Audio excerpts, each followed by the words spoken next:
नमस्कार दोस्तों, आप सभी को मेरे YouTube चैनल पे बहुत बहुत स्वागत है। दोस्तों, जैसे कि आप लोग जानते हैं कि पिछले एक साल से कोरोना वायरस ने पूरी दुनिया में तबाही मचाया है, लेकिन अभी धीरे धीरे वैक्सीन के उपलब्ध होने के साथ साथ इस महामारी का प्रकोप पहले से काफ़ी कम हो गया है। लेकिन हाल ही में और एक महामारी हम सबको थोड़ा बहुत चिंता में डाल दिया है, जिसका नाम है बर्ड फ्लू।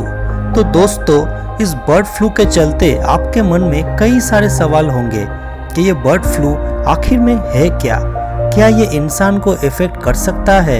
इस समय चिकन या एग्स खाना चाहिए या नहीं? अगर कोई इस वायरस से अफेक्टेड होता है तो उसका सिम्टम्स क्या क्या है? हमें इस समय क्या क्या सावधानी बरतनी चाहिए इत्यादि। तो इस सारे सवाल का जवाब जानने के लिए इस वीडियो को आखिर तक ज़रूर देखिए, और यदि आपको मेरा ये वीडियो अच्छा लगा तो इसे ज़रूर लाइक करें और मेरे चैनल को सब्सक्राइब करना मत भूलिए। इससे मुझे बहुत मोटिवेशन मिलता है। तो दोस्तों, चलिए शुरू करते हैं।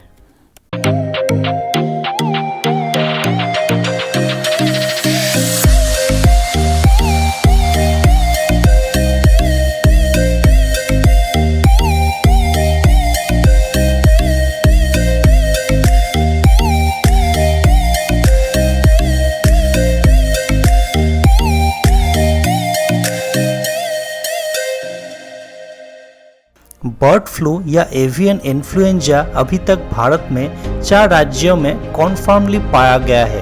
इन 4 राज्यों का नाम है केरला, राजस्थान, हरियाणा और मध्य प्रदेश।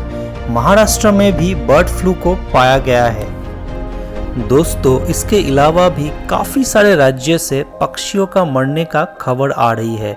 इस तरह की घटनाओं का खबर दुनिया के और भी कुछ कंट्रीज जैसे कि China, Japan, south Korea, Netherlands, UK, Belgium, Denmark, France से आ रही है। जो स्मॉल पोल्ट्रीज है वहाँ फिर से डिमांड कम हो गई है। इससे इस पोल्ट्री इंडस्ट्री को भारी नुकसान झेलना पड़ रहा है। दोस्तों, ये जो एवियन इन्फ्लुएंजा या बर्ड फ्लू है, ये आमतौर पे सिर्फ पक्षियों को ही अफेक्ट करता है। इस बर्ड फ्लू वायरस का काफ़ी सारे स्ट्रेन होता है, लेकिन जो सबसे ज़्यादा डेडली या कॉमन स्ट्रेन होता है उसका नाम है इन्फ्लुएंजा ए या H5N1 वायरस। लास्ट 2006 में इंडिया में इस वायरस का आउटब्रेक हुआ था, जो कि पोल्ट्री इंडस्ट्री को काफ़ी नुकसान पहुंचाया था। गवर्नमेंट को पहले इस बर्ड फ्लू के शिकार चिकन्स को पहचान करके उसे डिस्ट्रॉय करना पड़ा था, तब जाके इस बर्ड फ्लू का प्रकोप कम हो पाया था। दोस्तों, ये बर्ड फ्लू होता है एक विशेष प्रकार के इन्फ्लुएंजा वायरस से। ये जो इन्फ्लुएंजा वायरस होता है, ये एक टाइप का RNA बेस्ड वायरस है। तो ये इन्फ्लुएंजा वायरस को 4 तरह के ग्रुप में डिवाइड किया जा सकता है, जो कि है influenza A, influenza B, influenza C और influenza D. Influenza A virus जंगली जलीय पक्षी और पोल्ट्री बर्ड्स को ज़्यादा अफेक्ट करता है। ये वायरस इंसान में भी फैल सकता है। इन्फ्लुएंजा बी वायरस सिर्फ और सिर्फ इंसान को ही अफेक्ट करता है, और इन्फ्लुएंजा सी वायरस इंसान, डॉग, पिग्स को भी अफेक्ट करता है। दोस्तों, आइए समझते हैं कि ये सब वायरस हमारे शरीर को कैसे डैमेज करता है। इन्फ्लुएंजा वायरस जीवित सेल्स के अंदर ही अपना संख्या बढ़ा सकता है, जिसे रेप्लिकेशन प्रोसेस भी कहा जाता है। पहले ये वायरस उस सेल्स के सरफेस के साथ जुड़ जाता है और ये अपने शरीर से इसका जेनेटिक मटेरियल इंजेक्ट करके उस लिविंग सेल्स के अंदर डाल देता है। यहाँ पे ये जो जेनेटिक मटेरियल है वो इन्फ्लुएंजा वायरस का RNA होता है। ये RNA जब हमारे सेल्स के अंदर चला जाता है, तब ये हमारे सेल्स को इस RNA के जैसा और भी बहुत सारा RNA रेप्लिकेट बनाने के लिए इंस्ट्रक्शन देता है। इस प्रकार से हमारे सेल्स के अंदर इस वायरल RNA का संख्या बढ़ता रहता है, जिससे उस सेल्स का डेथ हो जाता है और वो वायरल RNA उस सेल से निकल के दूसरे सेल्स को ऐसे ही अफेक्ट करते रहता है। दोस्तों अभी के टाइम पे जो बर्ड फ्लू का एपिडेमिक चल रहा है उसके लिए उस इन्फ्लुएंजा वायरस का H5N8 स्ट्रेन जिम्मेदार है। इससे पहले जो एपिडेमिक हुआ था उसमें H5N1 स्ट्रेन जिम्मेदार था।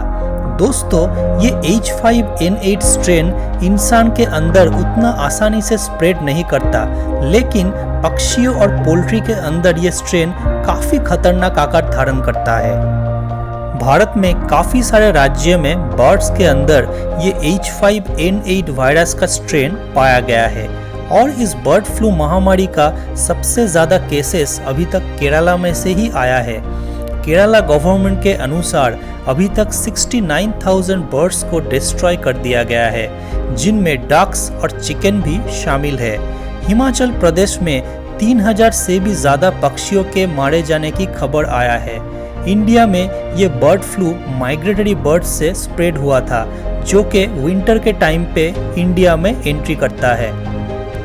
इंसान के शरीर में इस बर्ड फ्लू इन्फेक्शन का पहला केस आया था 1997 को हांगकांग में, जहां एक पोल्ट्री फार्म में काम करने वाला वर्कर के शरीर में ये वायरस पाया गया था। अभी तक जितना भी इंसान के शरीर में ये बर्ड फ्लू वायरस मिला है, या तो वो सब पोल्ट्री फार्म में काम करने वाले लोग हैं या फिर वो लोग जो जिंदा बर्ड्स बेचने के काम में जुड़े हुए हैं। दोस्तों इंसान के शरीर में इस वायरस से मरने का जो मोर्टालिटी रेट होता है वो 60% है, जो कि बहुत ही ज़्यादा है। इसीलिए इस बर्ड फ्लू वायरस का फैलना हमें और चिंता में डाल देता है। दोस्तों अब बात कर लेते हैं कि इस बर्ड फ्लू के कुछ कॉमन सिम्टम्स के बारे में, जैसे कि नाक से पानी बहना, छींकना, गले में दर्द। इस वायरस से इन्फेक्ट होने के कुछ दिन बाद बुखार, बॉडी पेन, सर दर्द जैसे लक्षण दिखाई देना शुरू हो जाता है। तो दोस्तों इस एपिडेमिक के समय में हम लोग कुछ सावधानी बरत सकते हैं, जो कि हमें इस वायरस से बचा सकता है। जैसे कि कभी भी बिना पका हुआ या आधा पका हुआ चिकन या अंडा मत खाएं। मीट को अगर ज़्यादा टेम्परेचर में पकाया जाए तो ये वायरस मर जाता है। जो इन्फेक्टेड पोल्ट्री बर्ड रहते हैं उसके डायरेक्ट संपर्क में आने से बचें। इस तरह की पोल्ट्री बर्ड के स्टूल या सलाइवा को अपने शरीर के डायरेक्ट कांटेक्ट में ना आने दें। दोस्तों अभी सबसे इम्पोर्टेंट सवाल का जवाब मैं देने जा रहा हूँ, और वो सवाल ये है कि इस बर्ड फ्लू के महामारी के समय चिकन या एग खाना कितना सेफ है। दोस्तों ऐसा कोई घटना अभी तक हमारे सामने नहीं आया है जहां एक हेल्थी इंसान को चिकन या एग खाने से बर्ड फ्लू हुआ है। एक बार अच्छे से पानी से वॉश करके फिर अच्छे से इसे पकाया जाए तो चिकन या एग खाना पूरी तरह से सेफ है। एक्सपर्ट के माने तो 70 डिग्री सेंटीग्रेड से अधिक तापमान में सभी वायरस मर जाता है, इसीलिए अच्छे से पका हुआ चिकन या एग्स खाना पूरी तरह से सेफ है। अंडा पकाने के वक्त ये बात का ध्यान ज़रूर रखिए कि एग्स का जो येलो पोर्शन होता है वो पूरी तरह से सख्त हो जाए और कुछ समय के लिए हाफ बॉइल्ड अंडा से दूर ही रहिए। दोस्तों इसके साथ साथ अपना हाथ खाने से पहले और बाद में 20 सेकंड के लिए साबुन से ज़रूर धोएं और एक स्टैंडर्ड हाइजीन मेंटेन करने का कोशिश कीजिए। अगर ये सब सावधानी आप लोग बरतते हैं तो आप बर्ड फ्लू से पूरी तरह से सुरक्षित रह सकते हैं।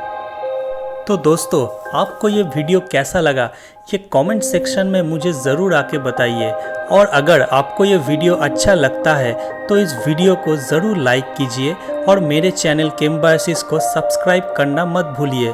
फिर मैं आता हूँ नेक्स्ट और एक इंटरेस्टिंग वीडियो के साथ। तब तक के लिए आप लोग अपना ध्यान रखिए।